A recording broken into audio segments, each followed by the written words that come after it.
Hello everyone, and welcome to the inaugural episode of Albums Revisited. I'm really excited to be making this video, this series. It's been a long time coming, and okay, so I should just introduce myself.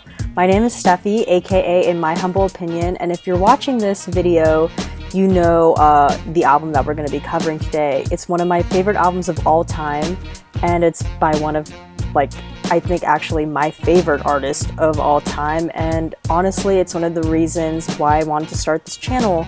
So without further ado, here's a little thing that I made about the Thriller album, and if you're a Michael Jackson fan, I'm assuming you are. If you clicked on this video, this is all going to be reviewed for you. If you're not, I hope you learned something, and I hope you enjoy this short little thing about Thriller. Before Michael Jackson became the legendary king of pop that we know him as today, that wasn't the case in the late 70s. Despite the success of his previous album, Off the Wall, MJ wasn't satisfied. He believed that not only could he do better, he deserved better, so he was on a mission. His next album was going to be so big that it just couldn't be ignored. And that album?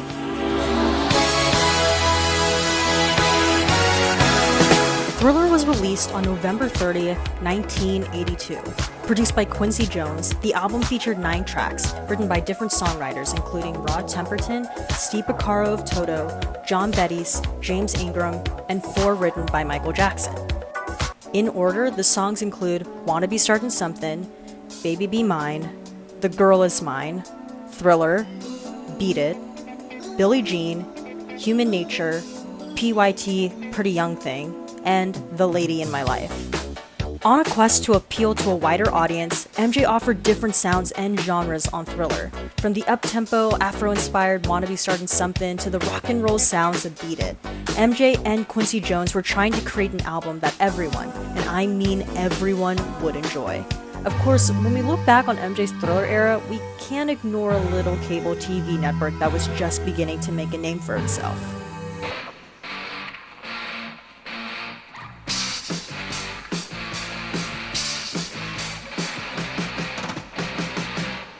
It's hard to imagine now, but especially in 1981 and 1982, radio stations were not only fragmented by genre, but they were also racially segregated in response to the Disco Sucks movement. Rick James's Super Freak and Prince's 1999, which performed great on the urban charts, weren't able to successfully cross over into top 40 radio. In fact, in the fall of 1982, not one record by a black artist could be found in the top 20. So it's no surprise that MTV was trying to create a lineup that mimicked the playlist of Top 40 Radio, aka rock music, that appealed to a predominantly white audience. According to the MJ history books, Walter Yitnikoff, who was the chief of CBS at the time, threatened to pull all of the label's artists if MTV didn't play the music video for Billie Jean. So finally, MTV gave in, and on March 1st, Billie Jean became the first music video by a black artist to air on MTV. Beat It soon followed, and it was the first music video to have a troupe of professional dancers and a narrative driven by the music, almost like a short film musical. Fun fact, MJ actually referred to his music videos as short films for this very reason. He took this idea even further with the music video, or short film rather, for Thriller.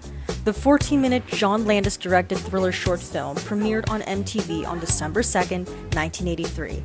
It's been reported that Thriller had managed to stay at number 1 on the Billboard charts for 37 weeks.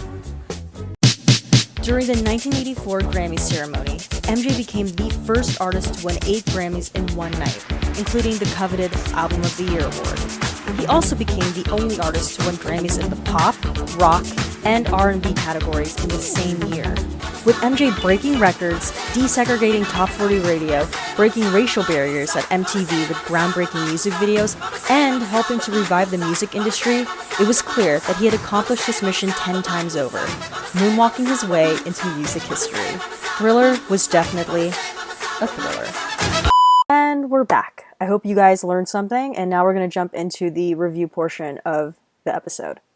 Okay, I'm going to take my notes here, and we're going to go track by track. That's how we do it. So, the first track of the album is obviously Wanna Be Startin' Somethin', and that was one of the 4 songs written by Michael Jackson, actually. So to me, I think this is, one of Michael Jackson's like quintessential songs of his entire discography. It's a great way to open up the Thriller album. It grabs your attention, like you're like, oh, whoa, I woke up. And it's high energy, it's fun, it's funky, and to me, that's sort of what Michael Jackson as an artist is like really good at making. Wanna Be Starting Something, like sonically, is very much inspired by Michael Jackson's African roots. In fact, the Mama Say Mama Samu Makusa part was actually not originally conceived by Michael Jackson. That was something that he sampled from Manu Dibango's 1972 disco song Soul Makusa. Just YouTube it and you'll notice the sample. Even though it may not be one of the popular or well-known songs from Thriller, I still enjoy Baby Be Mine. The minute the song starts, I could tell, oh, this is an 80s song. And that doesn't mean it's a bad song, but it's definitely a song that is faithful to the time period that it's from.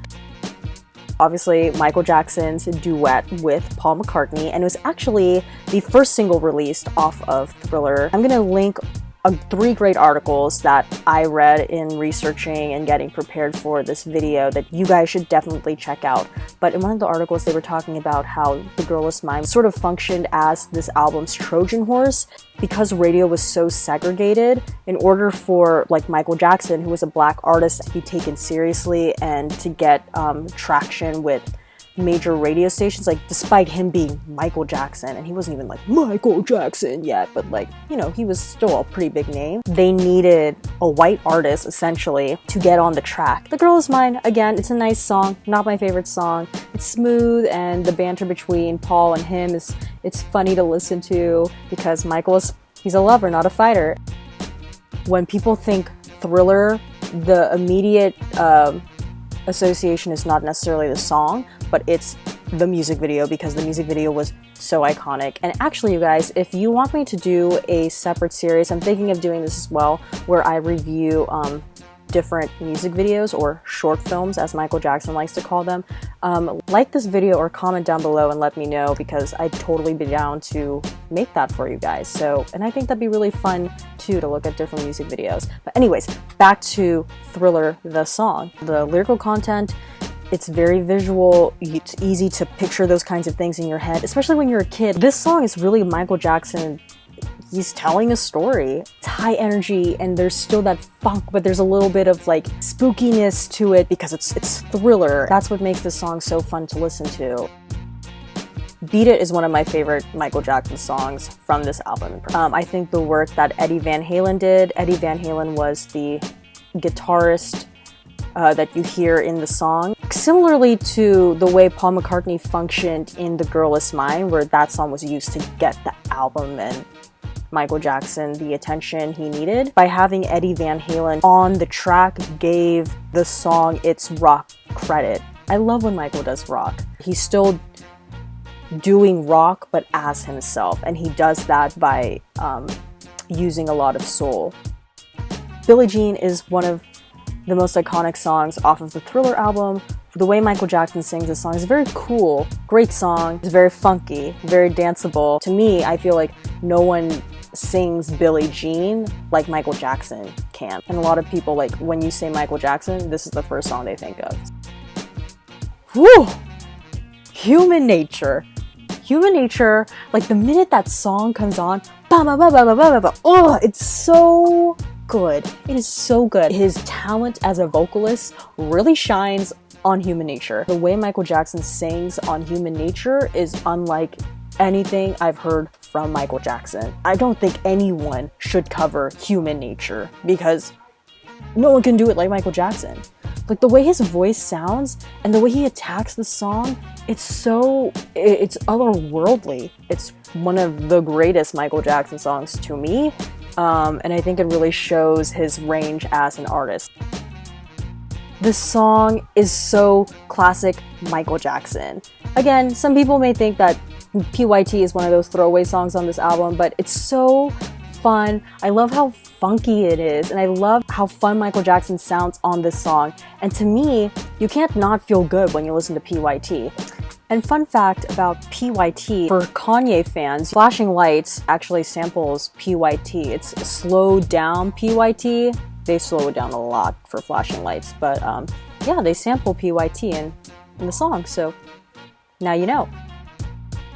Of course, Michael Jackson always has to put a ballad in his album, and I remember watching like an old Michael Jackson interview when he was on Soul Train, and he says that it's not a Michael Jackson album until there's a ballad on the album. And I think that's really interesting because when we think Michael Jackson, we normally think like, oh, high energy, dancey, funky songs, not necessarily ballads, but he does have beautiful ballads, and one of them being The Lady in My Life. Such a beautiful song. Like, oh, the things Michael Jackson sings about, like, the words that he sings, whoo, man, like, it just hit you right there. According to Quincy Jones, he says that Michael Jackson was so embarrassed to sing the song because Michael Jackson doesn't normally sing songs like this. He had like curtains drawn so that Quincy couldn't see him, and I think like they turned off the lights too, so Michael Jackson wouldn't feel uncomfortable or shy.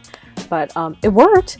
Michael Jackson sings with so much passion, period, but especially in The Lady in My Life. It's a beautiful song, it's a great listen, and that's it. Okay, so now we're gonna get into the rapid fire portion of this episode. Just 5 quick questions.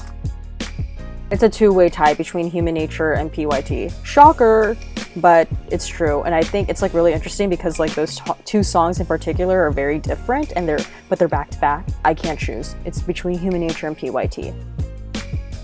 So as this channel progresses, you guys are gonna come to find that I love a good ballad. I love a good love song, and for me, one of my favorite lyrics in Thriller is like the entire chorus of The Lady in My Life. Just Google it.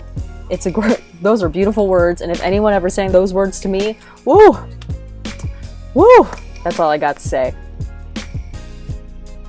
That would have to be between Human Nature, because I love when he like does like the pauses and like the lights, and obviously I love when he performs Billie Jean, his dance and the way he performs the song, and the performance itself is so iconic, the song is iconic, so yeah. Oh, it's either Human Nature or The Lady in My Life. And I don't know which one I would ask him to sing. I would want like a full stage production, just all set up for me, like the one lone audience member in the arena for Michael Jackson to perform Human Nature. Or I would also like a very like intimate space, like a basic, like a basic stage setup, and Michael Jackson sitting with his accompanist, pianist. Maybe it could be Greg Phillinganes, because Greg Phillinganes worked as his pianist for a very long time. And then just Michael Jackson on the stage, like a circa Thriller era, singing to me. That'd be great. I don't know. I don't think. Okay, well, like, the cop-out question would be, like, is there a Billie Jean? But I feel like people have asked him that before, and he doesn't actually answer the question. So I don't know if I'd want to waste my one question asking him, is there a real Billie Jean? God, if I could only ask Michael Jackson one question about the making of this album, what would it be? I don't know, that's hard. You know what I would ask him? It's pretty scandalous. I would ask Michael Jackson, what were you thinking while you were singing The Lady in My Life? Considering also the fact that he was so embarrassed and like shy to sing this song, I would ask him like, okay, so like, how did you get through singing that song? Like, were you thinking of anyone in particular? I would like to ask him that.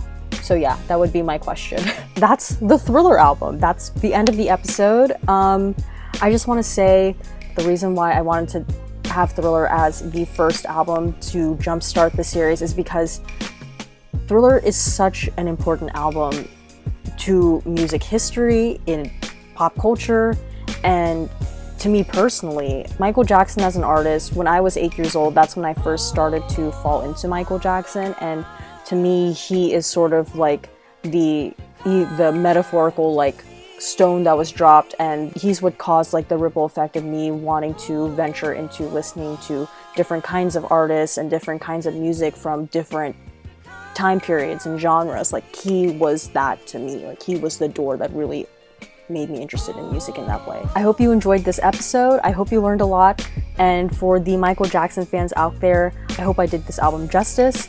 Let me know what your thoughts are about the Thriller album. Let me know what your favorite song is.